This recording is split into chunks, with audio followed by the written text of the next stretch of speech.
What's up, guys? Welcome back to another episode of the Melanin Money Show. And I know you guys are like, dang, y'all was in person last week. It was a vibe. The camera quality was A1. And now y'all back virtual. But the gym's going to still be quality. You know what I'm saying? But now thank you guys for tuning in. Yeah, it's always a pleasure to do those in-person episodes and get a chance to tap in. And we got a chance to do that while at Black Equity Con, which was an amazing experience. Shout out to everybody who tapped in with us on the vendor booth. If you got a chance to win a few bucks in the money booth, you bought some merch and just really got a chance to meet us. It was a few bucks. We gave away, was it near $1,000? Over $1,000, like $1,100. Over $1,000 in ones. You know how hard it is to give away over $1,000 in ones, but we did it, and people enjoyed it. Yeah. So how y'all feeling coming off the conference high, Black Equity Con? It was good. It was good. I mean, I still kind of feel like I'm on a high. I still feel like we have some momentum from that. I don't think it's all completely dead. I think it's dope to get the energy from the people that we got to meet in person. I love y'all. We took photos. We got some really good energy. We had arguably the best session. I'm going to say we had the best session. So it was up there. Session. Right. Not counting Myron Golden, of course. You know, I was like, that's unfair, right? But yeah, I mean, we got a lot of great feedback. I mean, I think to the people's defense, they anticipated a regular panel, but there's nothing regular about Melanin Money, right? So they just felt like, oh, Jacqueline's going to chime in on some good points and Carter's it's going to be a bunch of piggyback. Well, let me piggyback off of that. No, we all had separate bags and we were all in them, right? So we appreciate like the fries at the bottom. Say it again. I said, we're in our bag like the fries at the bottom, no pun intended. In our bag like the fries. Yeah, give me that fry. Yeah, for sure. But guys, we are the Melanin Money Show. So we would be remiss if we weren't a go-to resource to help you navigate the headlines. It's a lot of fear in the marketplace right now. Everybody's screaming recession and inflation, and everybody's on the edge of their seat. And so while recessions and things like that are namely unavoidable, right? They're going to happen. Things are cyclical. We don't have to be scared if we get prepared, right? I kind of rhymed a little bit. Yeah. We don't have to be scared if we get prepared. So today we're going to talk about 6 ways how you can prepare for a recession. All right. So we want to get your pen and pad out, take some notes. And honestly, these are good practices, whether we're going to a recession or not. So let's definitely take some notes and share this episode with someone who you think can benefit. We don't do that enough, right? I hope you guys are doing it organically, and I feel like you are, because we hear people they were at Black Equity Con telling us about certain episodes. I'm like, yo, y'all listening? Hey, wasn't that crazy, man? Like people like, yeah, I mean, I heard it like reciting stuff that you said. I'm like, bro. Yeah, I was like, I did say that. Right. Yeah. So definitely share this episode with someone who you think will benefit from it. All right. So the first point is I want you guys to, and we talked about true. Hold on, back up really quickly. And let's define recession for the people, because I think that recession, like you said, is used as a scare tactic, right? We want everybody to get really scared about a recession and really up in arms. And the truth is, there has never been 2 recessions that looked alike in history, right? So a recession is defined as a period of 2 down quarters of economic activity. So looking at 2022, we've had data from Q1, which says, hey, economic activity is down. And by economic activity, just so people know, it's just GDP being negative, right? 2 quarters in a row, right? Yeah, pretty straightforward. We've been using this to define recession for a very long time. And so GDP is down for 2 quarters. All right, cool. Well, like I said, no 2 recessions in history have ever looked the same. But what we do know is that statistically, a recession lasts for about 18 months. Okay, so keep in mind as we work through these things to help you combat a recession, because one is coming, right? Or we may be in the midst of one right now. It's important that we know, okay, the time frame we're looking at is on average 18 months. Okay, so keep that in mind as we work through these things. Absolutely. Right. So on the show, we've talked about things like True Bill, right? We talked about what it means to build a true financial plan. And when you go through your actual transactions, when you go through your spending, you're always going to identify usually things that like, yo, I forgot I was still spending money on that. I don't really need that. It's one of the first things you can do to prepare for a recession is to find expenses that you can cut back on. Now, keep in mind, we're not the scarcity mindset podcast. We're all about making money, managing it, and maximizing it, right? But it's going to make sense why we're going to tell you that one of the first things you should do is see how you can cut certain things back. So at the end of the day, right, just like when the pandemic first started, right, we didn't know how long it was going to last. We didn't know what was going to happen. So you always want to be prepared, right, and just have that capital on the sidelines, or to make sure that you can weather storms, because you don't know how long it's going to be, right? So the first thing you can do is just evaluate your finances and see if there is an opportunity to cut back, which honestly, if you took action on our episode probably 4 or 5 weeks ago, whenever it was, we told y'all to download Truebill, right? You would have already found some stuff. However, if you hadn't done that yet, we're going to spin the block, as the young kids say, and give you a second opportunity to see if there's some expenses that you can cut back on. Any additional thoughts you guys have on that one? Is spin the block what the young kids say? Spin the block. I mean, that's what they say. As far as I know. As far as I know. Right. Yeah. You're one of them. So tell us. I was about to say, like, I'm not, though. I don't think the young kids like to drive these days. I don't think they say that. Let us know in the chat. I mean, in the comments of this episode, if the young kids still say spin the block. I'm gonna vote yes. I heard a little baby say it. He's the voice of the people. So, little baby said it, then they saying it. Yeah. So yeah, I mean, I think this is a good practice anyway. Whether a recession is coming or not, like, if you could find an extra $200, $300, $400, $500 a month in money that you don't use, whether a recession is coming or not, that's $6,000 in extra money a year that you can be investing, $6,000 that you can be putting towards assets. So I think there's a great opportunity to really look at your spending. I know I need to do it for a fact, because there are things I'm paying for I don't use. And I think it's a good reminder just to, get ahead of the curve. And if a recession is not coming, you just still save some money regardless, Big facts. Anything else you want to add, Jacqueline, to that point? I think in thinking about what you're going to cut back on and figuring that out, you have to get really defined on your values, right? So what do you actually value? Because your bank account is going to reflect that. Your bank statements reflect what you actually value. So I think now is the time to look at that, to say like, hey, do I actually value having 20 different subscriptions to all these TVs when really they're distracting me from building wealth and the things that I really need to be focused on, spending time with my family, right? Do I really value those? I think that's an easy way for you to focus on what you actually need to cut back on. Facts, big facts. All right. And this is one that we've all heard several times, right? And make sure that you build an emergency fund. If you haven't already built an emergency fund, make sure that you build it. An emergency fund is simply defined as at least, keyword at least, 3 to 6 months of your expenses saved. Why is this important? Because if there's a slowdown in economic activity, right, that could mean that your main source of income could get impacted, right? Right? It means that there could be layoffs. We saw a lot of companies already making those moves.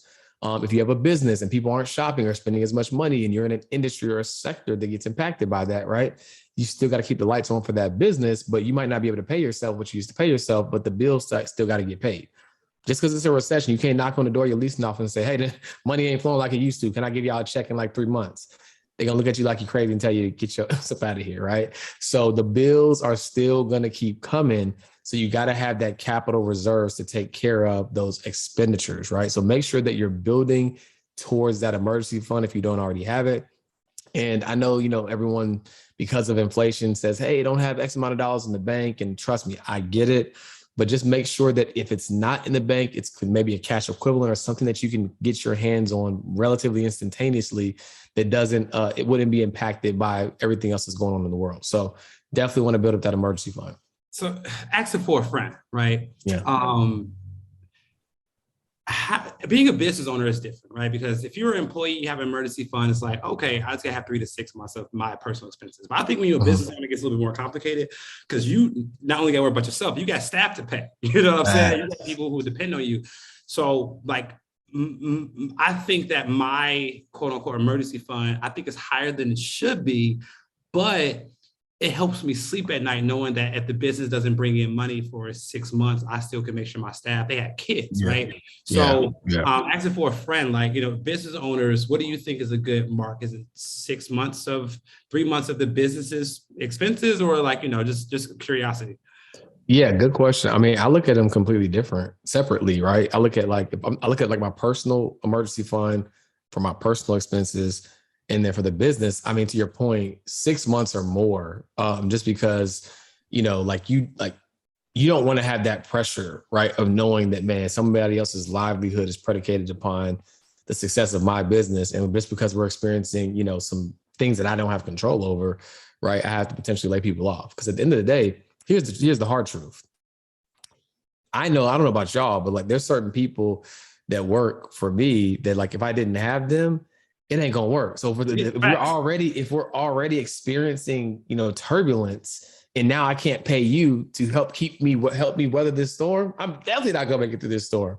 So I better find a way to make sure that I can keep paying you. And more importantly, I value the people, right? So for me, to your point, Carter, definitely, you know, I would go even as far as a year, you know, if you had to, on the business side in particular, because at the same token, I'm also looking at those funds as opportunities, right? If I want to grow, I need capital available to be able to, I want to do this or do that. And so even in general terms, I would have more money than I would have in my personal emergency fund. When I see 6 figures in that account, I'm like, man, what am I doing? But then it's like, yo, like you gotta be smart. Yeah. And like, again, it helps me sleep at night. So it's very important to me. And to your point, I think that once you become an investor, it's always a pain point to just see cash sitting around, because you're like, oh, that cash is supposed to be doing something. I know actually what to do with that cash. So it needs to be moving. And so it's like, all right, let me refocus and understand that cash serves a purpose, and that cash is for a downturn, for a dry spell. Right. So I think that's cool. Yeah. And real quick, big boy talk, right? Just make more money so that whatever that percentage is, it still reflects a marginal amount of your overall capital, right? So yeah, you got 100,000, 200,000 in cash. What does that reflect the grand scheme of things, right? So big boy talk, don't ever play yourself. What's going on, guys? I'm George. I'm Jacqueline. And I'm Carter. And we are your money mentors. But today we wanted to talk to you about a really special feature, Financial Flicks. Can you imagine an entire on-demand library of financial content across 3 main categories: wealth building, entrepreneurship, and personal finance, so that you can take your finances to the next level? Guys, when you replace entertainment with education, your life will change forever. Imagine replacing 1 hour of Netflix with 1 hour of Financial Flicks. Imagine how much further that could take you to your financial destination. And we have the perfect library for you. Yeah, so if you're ready to Financial Flicks and chill with us, to put more of your energy into education, then join us in the club. We can't wait to see you there. See you there. Hey, no, remember that? I don't think you were at that conference. I mean, it was Neo's conference, but the dude said it on stage. He said, next time you see the price of something and you think it's expensive, he said, don't get mad at the person who's charging you that. Get mad at yourself for you thinking that that's a lot of money. Ooh. I was like, oh my God. He said, get mad that you consider that to be a lot of money. I'm like, well, all right. Yikes. That's Time for me to pack up. So y'all know the finals games are on, right? And so one of the games comes on at like 9 p.m. EST. So my friend was like, do you want to watch the game? I was like, nah, I'm not going to get home till like 1 a.m. Like it's going to throw off my whole next day. And he was like, yeah, dang, that does suck. He's like, I'm mad that, they played the game so late. And I was like, we shouldn't be mad that they played the game so late. We should just be mad that we're just not at the game courtside. Like that's what we should be mad at. Right. I bet you stay awake if it's courtside. That's a fact. All right. So next one on the list is the one I'm most excited about is build an opportunity fund, right? So you got to understand this thing about a recession, right? Like there's a lot of variables, macroeconomics and microeconomics that are at play, right? Part of it is just plain outright fear, right? And people are panic selling and they don't know what's going on. They're reading the headlines.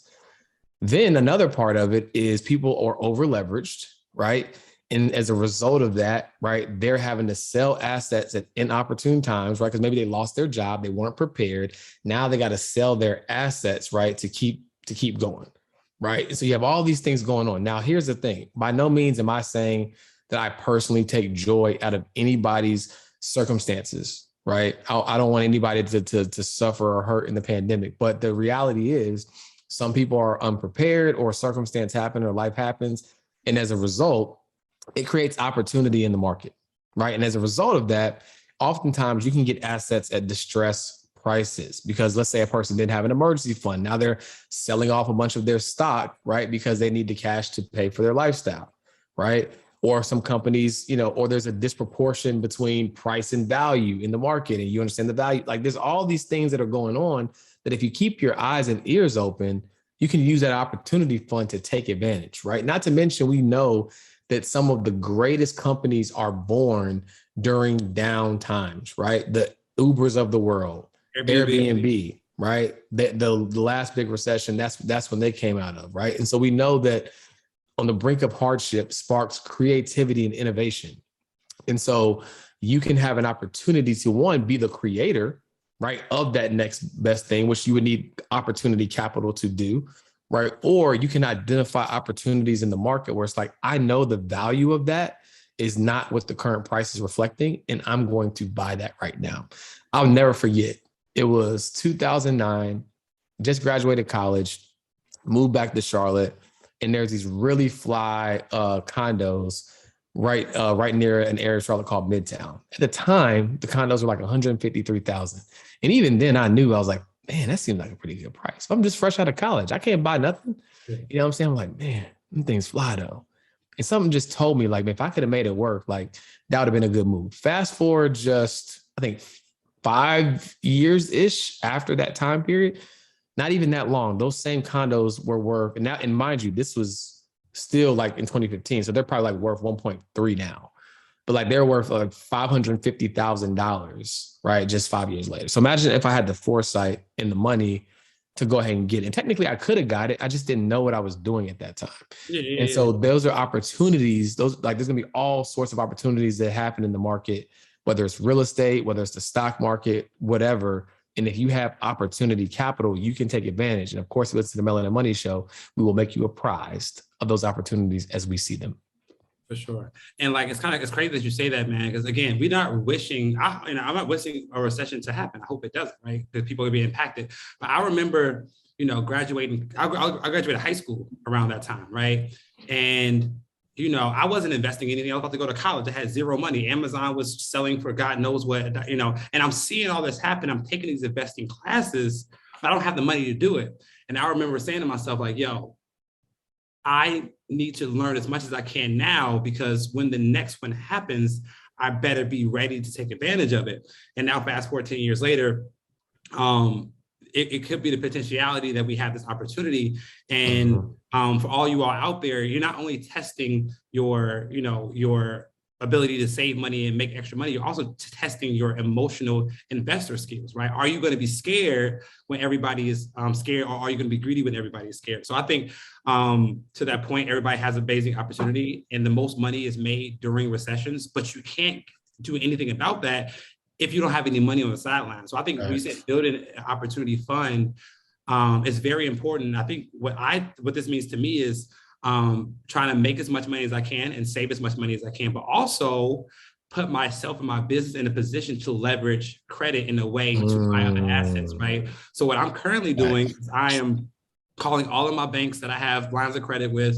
I am asking for an extension. I'm calling all my credit cards I have lines of credit with, asking for an extension. I'm doing this both on the business and on the personal side. I'm doing this before the recession happens. So one, they could say yes to my request, but two, like when opportunities come like that $150,000 condo, I'm throwing everything at it. You know what I'm saying? Because again, you can quadruple your wealth during this time if you're smart and if you have the money on the sidelines to do so.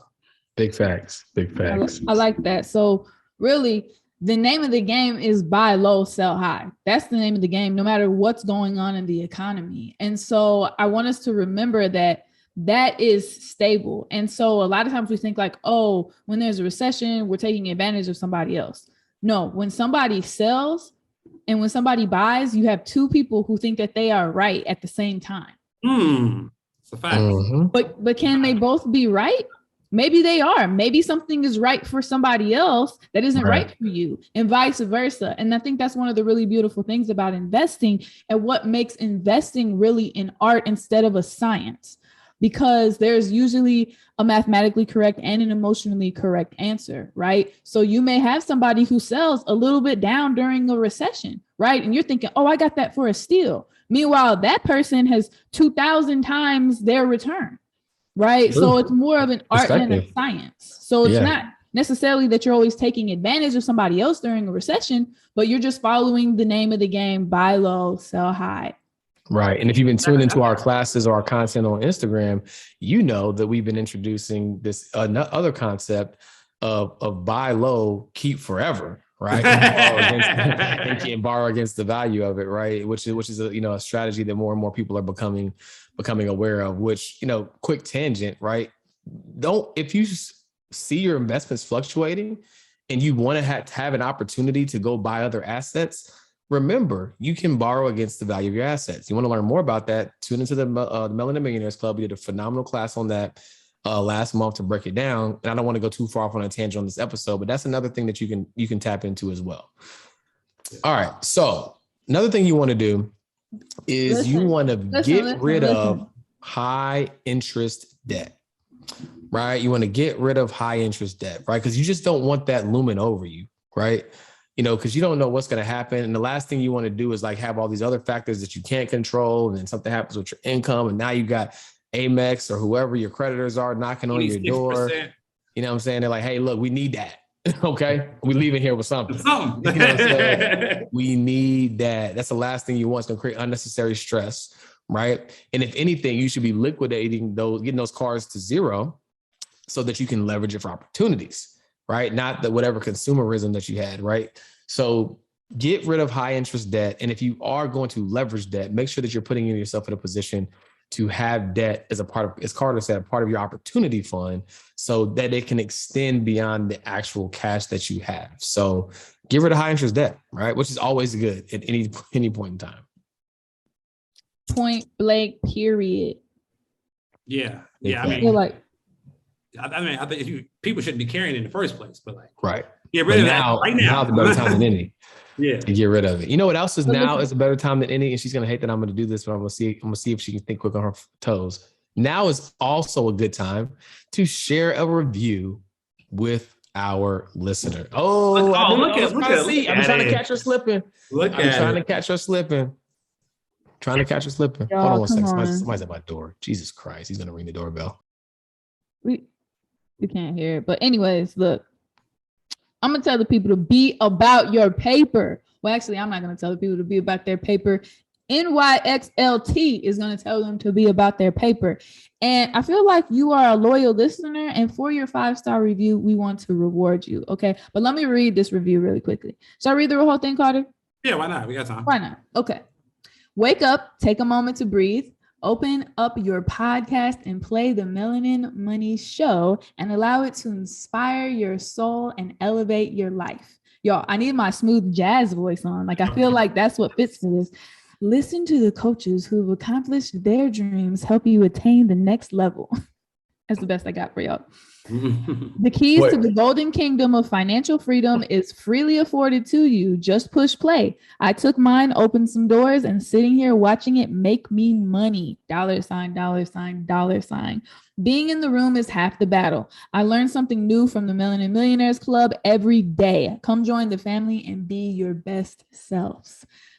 I didn't write that. Wow. I didn't write that. That's a review. Right. That's a review. NYXLT wrote that. And you deserve a shirt for that. Yeah. We gotta love it. Hey man, shout out to that review. All right. So that was beautiful.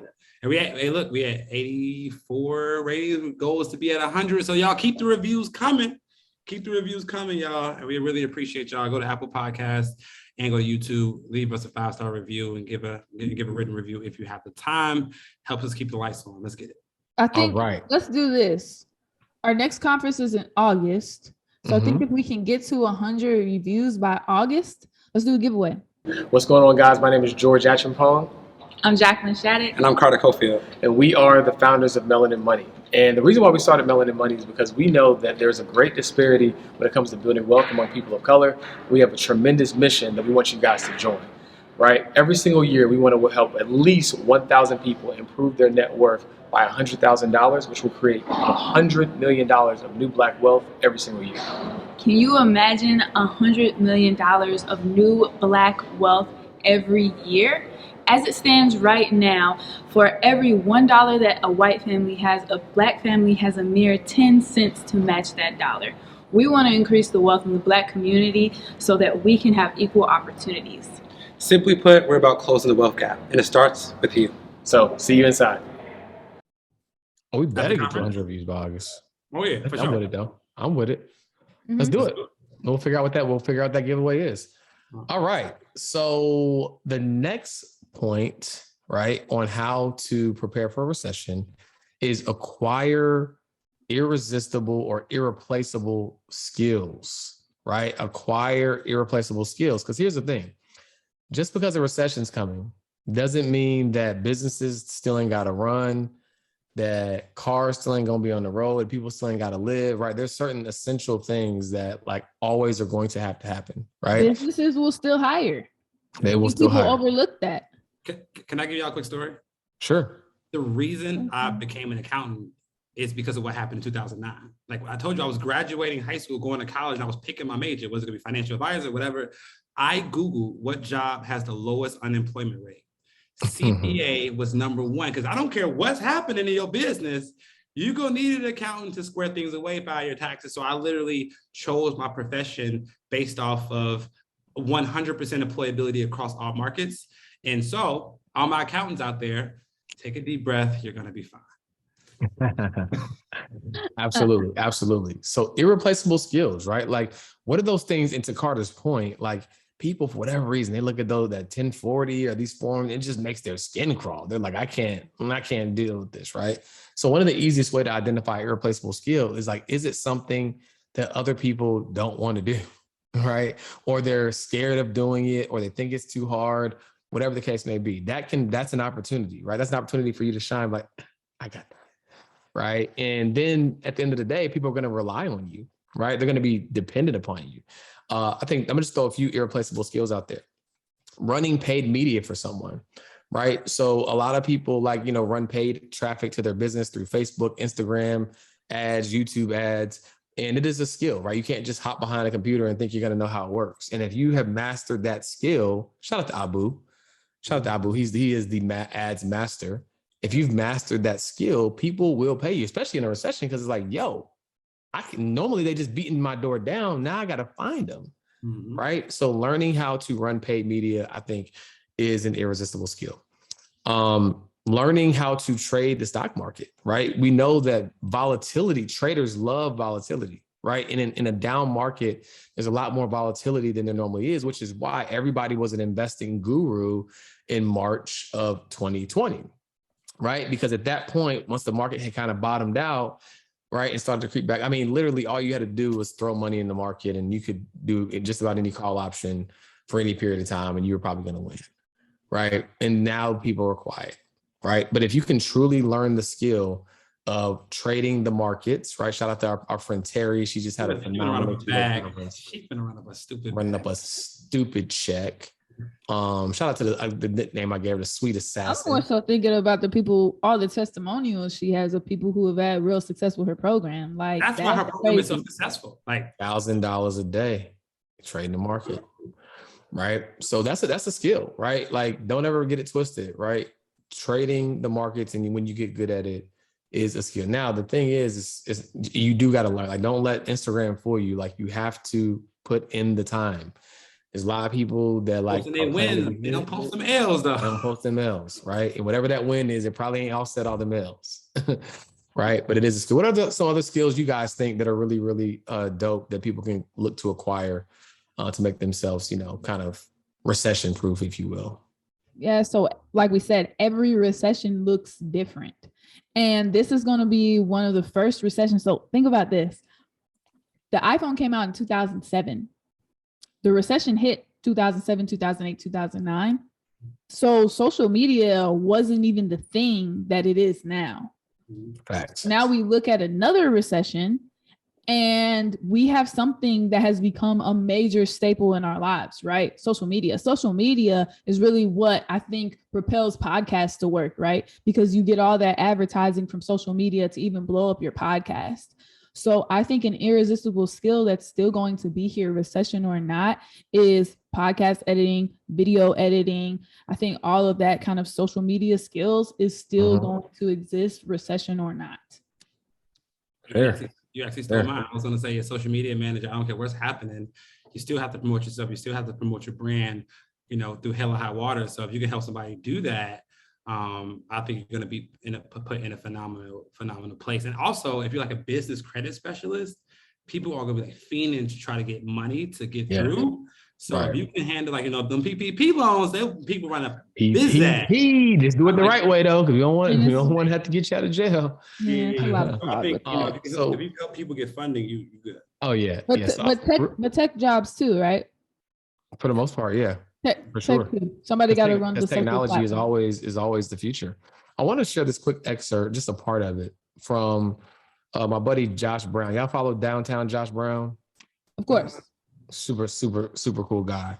And he reposted a screenshot of Cardi B's tweet. And it said, when y'all think they're going to announce that we're going into a recession? He had a really good caption, but I'm just going to read the last part. He said, if we do have a recession, it will be the strangest recession in history, one in which GDP contracts while everyone who wants to work can easily find a job. Some of the workers whose jobs have been extremely sensitive to economic downturns historically have the most economic security of all.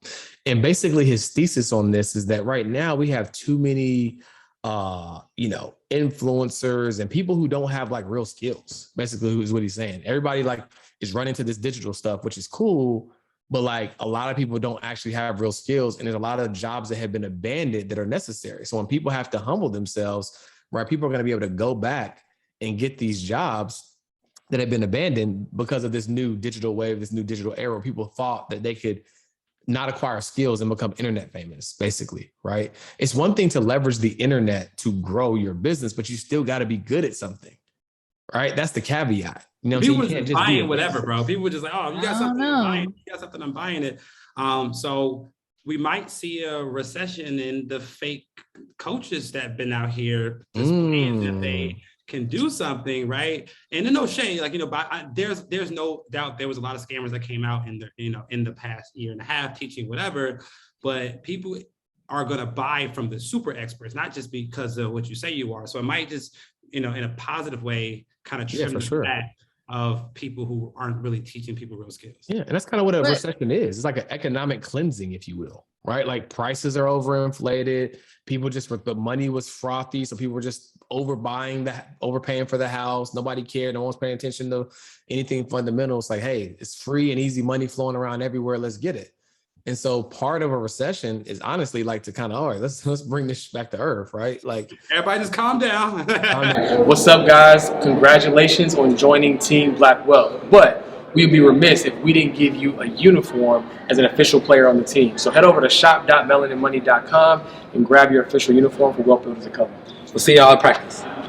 Whoa, big fella, right? And so part of it is kind of necessary. And I think Gary Vee says it all the time. It's like, you know, being an entrepreneur, you know, the past 10 years was easy, right? But like now we're going to see who the real entrepreneurs are, the people who are really built for this. So, you know, again, I wish everybody well. I don't get any pleasure out of like seeing people fail or struggle or whatever. But my advice to you is if you've been able to kind of skate around without having true skills that are irreplaceable, now is a better time than any to start acquiring those skills.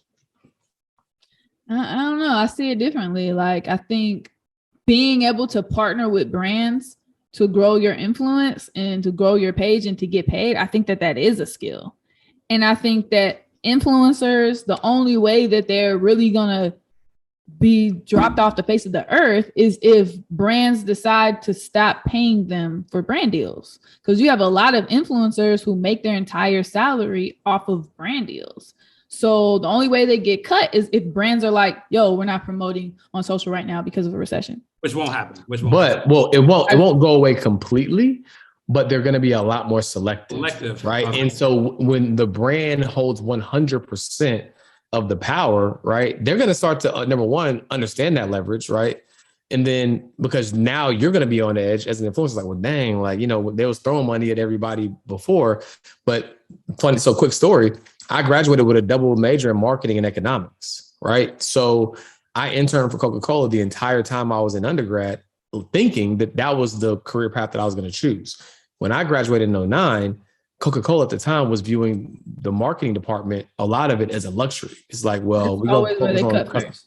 Right. So I just feel like there is going to be some cutbacks to your point, but to Carter's point, they're still going to spend the money, but it's going to be the people who like have quantified that they can get results. Whereas in the past, it's like, oh, well, you got some good followers, you're doing your thing, we'll throw you some money too.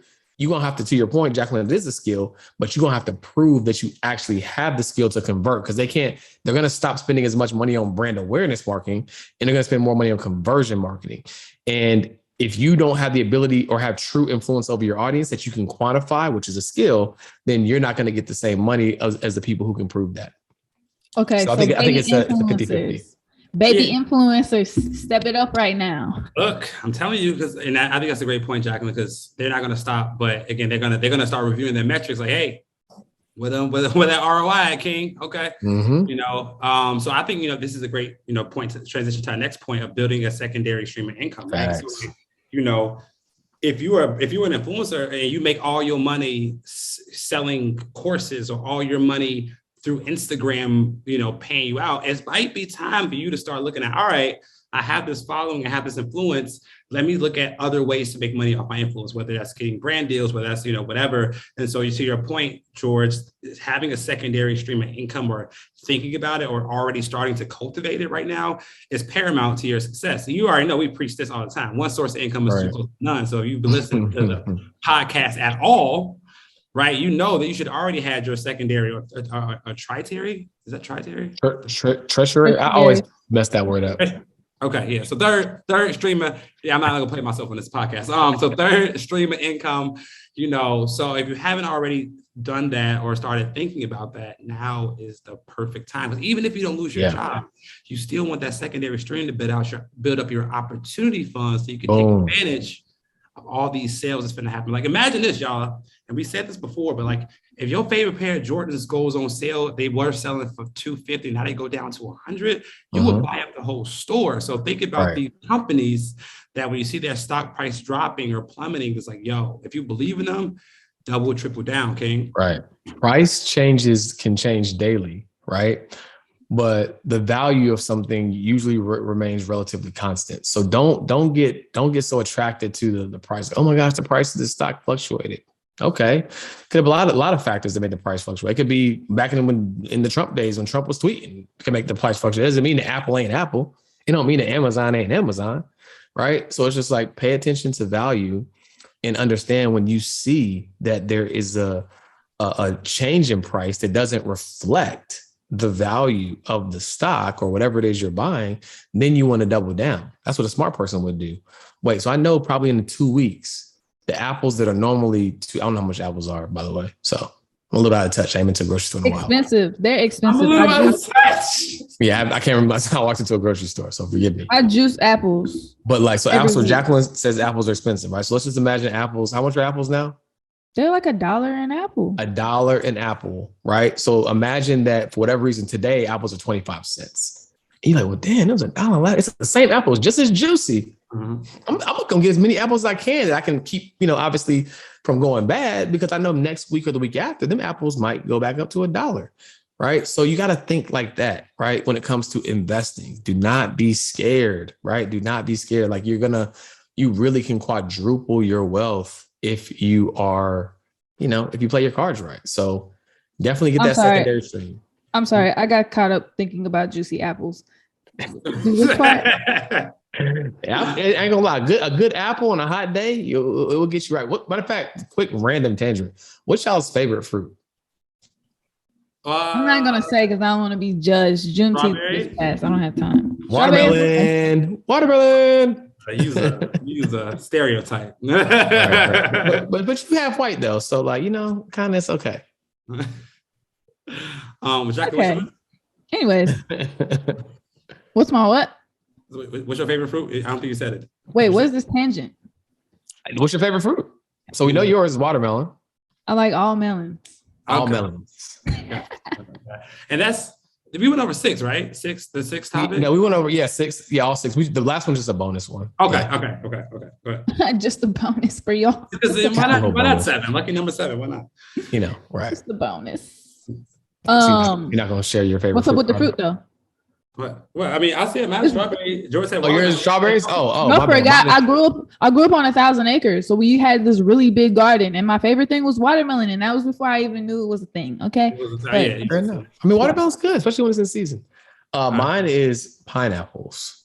Right? Pineapples. I love pineapples. You can't go wrong with pineapples, especially. You don't like pineapples, Cutter? No, I was just giving them hell, But I think pineapples are fire. I just think strawberries are better. That's all. Okay, strawberries are better than pineapples. Cool story, bro. Okay. Anywho, so as we wrap this up, right? The bonus one is stay focused and don't get distracted.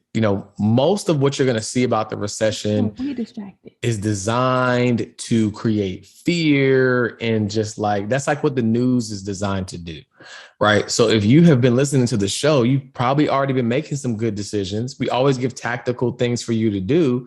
So you don't really need to be scared, right? You just need to go deeper in your bag of preparation and really focus on that opportunity fund, right? So that you can take advantage of what's coming, whatever that might be, right? So guys, thank you so much for tuning in to another episode of the Melanin Money Show. And of course, as always, we'll see you next time. Peace.